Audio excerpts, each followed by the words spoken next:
Before we built cities, before we spoke in words, we were prey.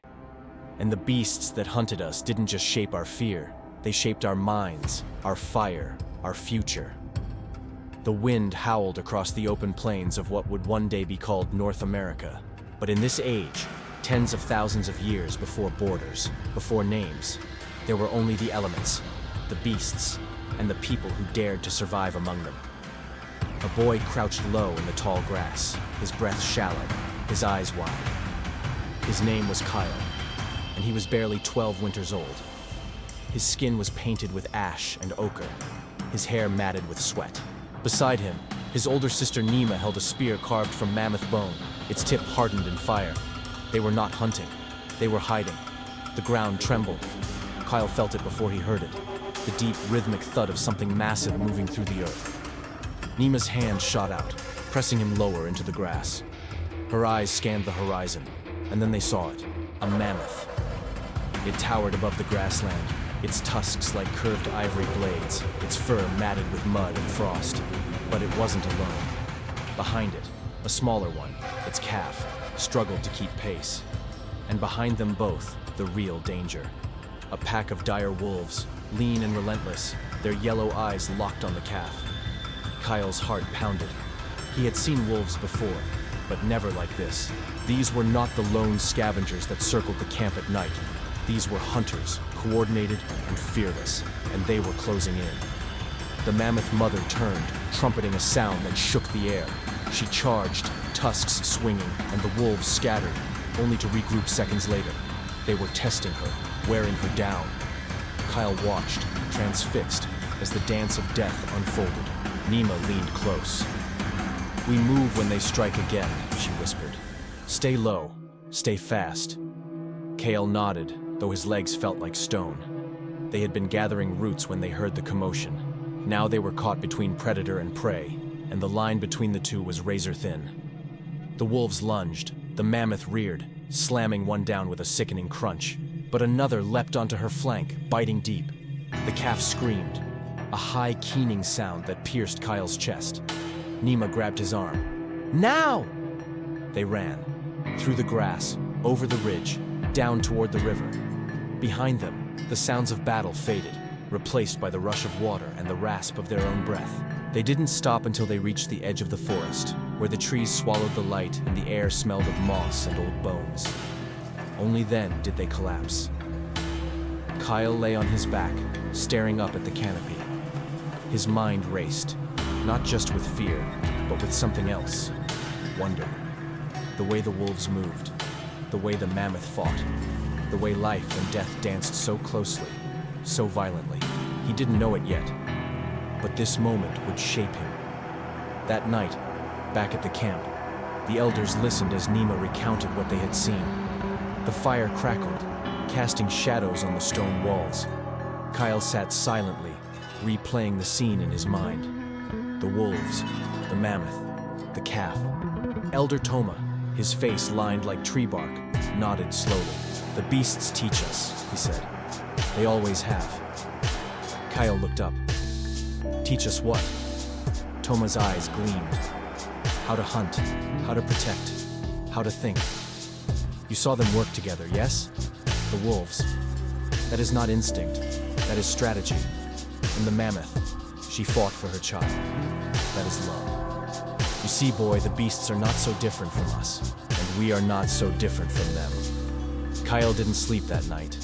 He sat by the fire, carving lines into a piece of bone. Not symbols, not yet, just marks, memories. He didn't know why, only that he had to. Days passed. The tribe moved north, following the herds. The air grew colder, the nights longer. Kael watched everything now. The way the hunters signaled with their hands, the way the fire was built to smoke without flame, the way the elders listened to the wind before choosing a path. And always, he watched the beasts. One morning, they found the carcass of a giant sloth, half-eaten, its fur matted with blood. The hunters studied the tracks, saber-toothed. A lone male, judging by the depth and spacing. Kael knelt beside the prints, his fingers tracing the edges. "Why alone?" he asked. Nima shrugged. "Maybe it was cast out." Kael frowned. Or maybe it hunts better that way. That night, he asked Toma about the saber-tooth. They are ghosts, the elder said. Silent, precise. They do not chase. They wait. They choose. Kael nodded slowly. Like us. Toma smiled. Exactly. The next day, Kael began shaping his own spear. Not like the others, long and heavy. His was shorter, balanced, meant for throwing. He practiced in secret, aiming at tree trunks, imagining the saber-tooth in the shadows. He wasn't the strongest. He wasn't the fastest. But he was watching, learning, adapting. One evening, as the tribe prepared to cross a frozen river, a scream shattered the dusk. A young girl, Mira, had wandered too far. When they found her, she was cornered by a cave bear, its massive form blocking her escape. The hunters hesitated. The bear was too large, too close. One wrong move, and Mira would die. Kael didn't think. He ran, not at the bear, but past it. He shouted, waved his arms, threw his spear. The bear turned, confused, just long enough for Nima to grab Mira and pull her to safety. The bear roared, charging Kael. He dove into the river. The cold was a knife, but he didn't care. He swam, gasping, until he reached the far bank. When he looked back, the bear was gone. That night, the tribe gathered around him, not in anger, in awe. You risked your life, Toma said. Kael shook his head. I saw the bear's eyes. It wasn't hungry. It was afraid. The elder studied him. You are becoming something new, Kael. Not just a hunter, a thinker, a watcher. Kael didn't understand, not fully, but he felt it. A shift, a spark. The beasts were not just enemies, they were mirrors. And in their reflection, Kael saw the shape of something greater. Not just survival, evolution.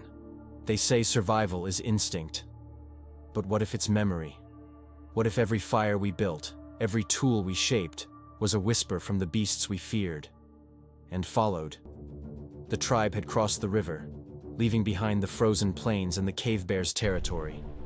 Ahead lay dense forests, tangled and ancient, where light barely touched the ground. The elders called it the Whispering Wood. Not for the wind, but for the beasts that moved without sound. Kael walked with Nima, his new spear strapped to his back. He had carved symbols into the shaft, his own language, born from bone and fire. Each mark told a story: the mammoth, the wolves, the bear. He didn't know why he kept them, only that he must. The forest was different. Here, the danger didn't thunder, it stalked. The tribe moved carefully, speaking in hand signals, listening for the crack of a twig or the hush of disturbed leaves. Kael watched everything: the birds that fell silent, the trees that bled sap, the claw marks on bark. One morning they found a kill, a deer, torn open, its body still warm. The hunters studied the scene. The cuts were deep, precise. Not wolves, not bear. Saber-tooth. Kael knelt beside the carcass. He traced the wounds, the spacing, the depth.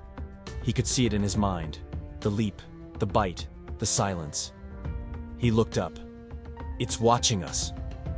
The hunters exchanged glances. Toma stepped forward. How do you know? Kael pointed to the trees. No birds, no sound. It's close.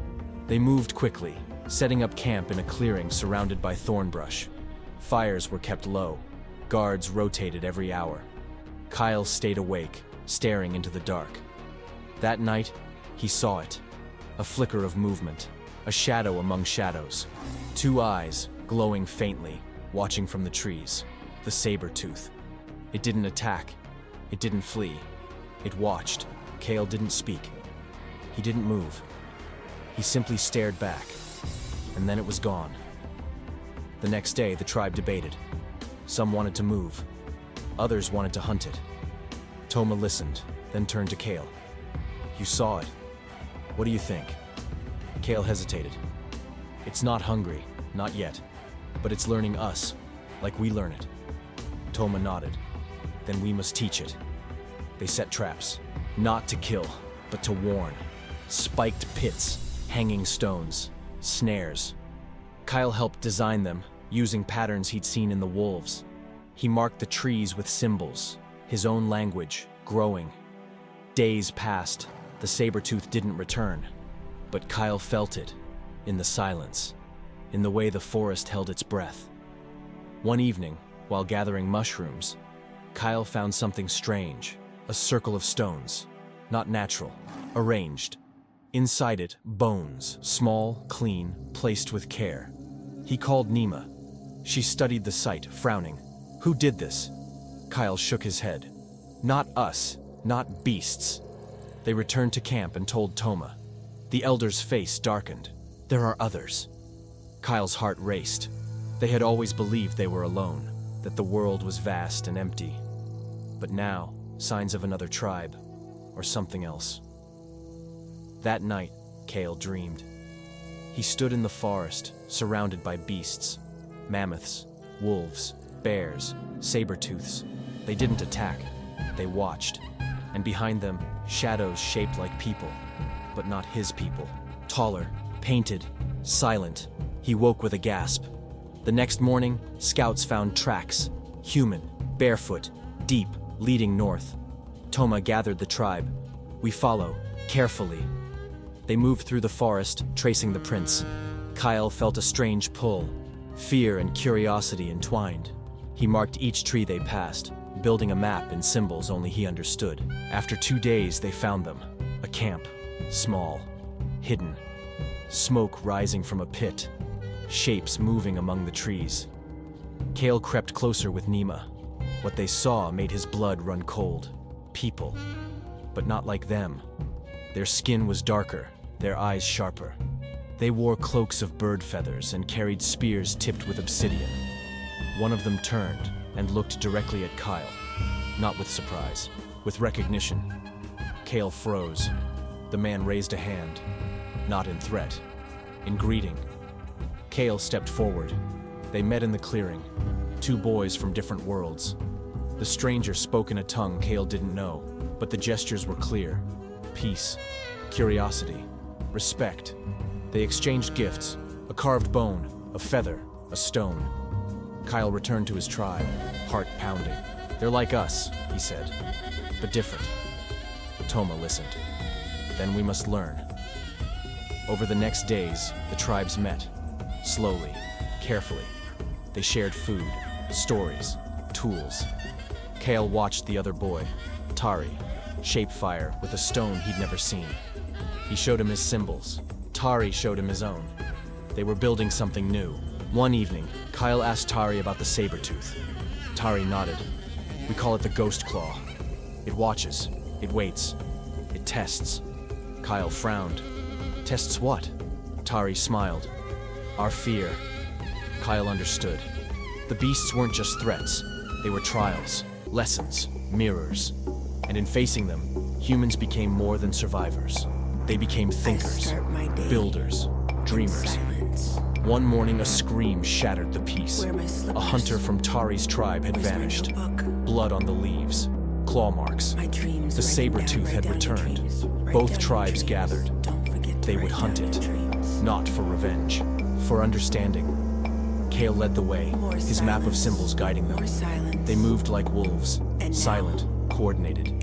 They found the trail, the broken branches, the scent. And then, in a clearing bathed in mist, they saw it. The ghost claw.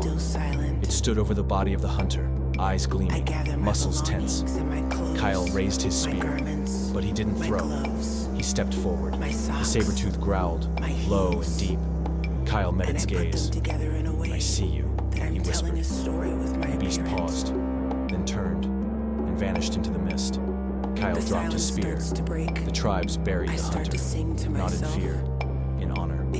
That night, Kael sat by the fire, carving a new symbol, a claw, not for death, for memory. We did not tame the world, we remembered it. We did not conquer the beasts, we became them. Where's my water? The valley was quiet, but not still. The wind carried stories.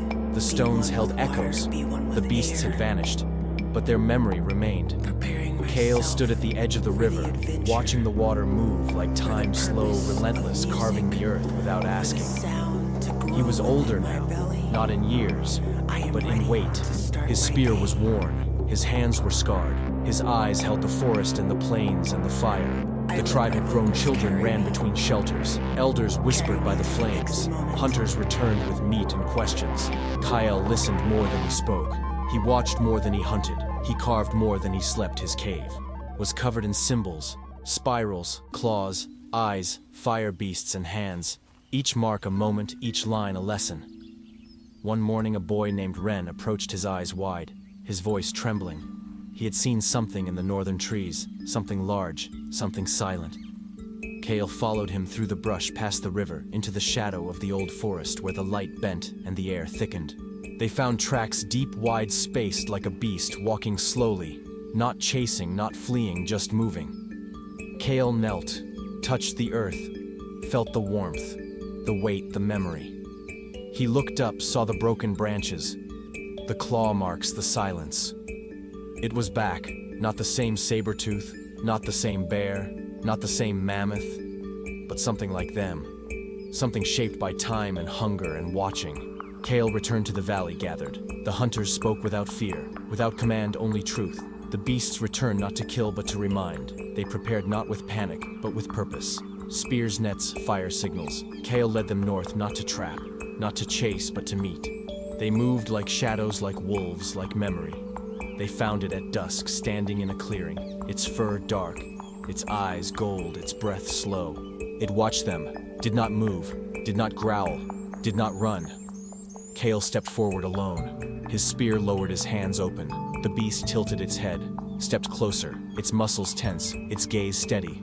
Kael did not flinch, did not speak, did not blink. They stood like that for a long time. Man and beast, past and present, fear and fire. Then the beast turned, walked away, vanished into the trees. Kael returned to the valley, said nothing, carved a new symbol. A beast with no mouth, only eyes. The tribe understood, not with words, but with silence. They began to change. Not just in tools, but in thought. They built traps that taught, not killed. They marked paths with stories, not warnings. They hunted with respect, not rage. Children learned to read the wind, to listen to the birds, to feel the ground. Elders spoke of beasts as teachers, not monsters. Kael watched it all, carved it all, remembered it all. One night the sky burned with stars, the fire crackled with stories, the valley pulsed with life. Kael sat alone by the cave, his hands on stone, his heart on fire. He carved a spiral within a claw, within a hand, within an eye. He did not name it, he did not explain it, he simply left it. Days passed, seasons shifted, the valley grew, the tribe spread, they met. Others shared stories, shared symbols, shared silence. Kael aged slowly, like stone, like memory, like fire. He taught not with voice, but with gesture, not with command, but with presence. One day, Ren returned older, stronger, his eyes still wide, but now steady. He asked Kael, "What do we do when the beasts are gone?" Kael smiled, carved a line across the cave wall from one symbol to another. "We remember." Ren nodded, carved his own symbol beside Kael's, a flame within a footprint. The cave filled with marks, not just Kael's, not just Ren's, but everyone's, a living wall, a breathing story, a memory without words. The beasts had shaped them not with claws, but with choices. Every hunt, every escape, every silence had carved something into their bones. Kael stood at the edge of the valley one last time, the wind in his hair, the fire in his chest. He saw the trees, the river, the stars, the cave, the tribe. He saw the beasts not in flesh, but in movement, in thought, in story. He closed his eyes, felt the earth beneath him, the sky above him, the fire within him. He stepped forward, not into darkness, not into light, but into memory. The tribe did not mourn, they carved, and in every fire, in every hunt, in every whisper, the beasts lived on. Not as enemies, as ancestors, as memory, as evolution.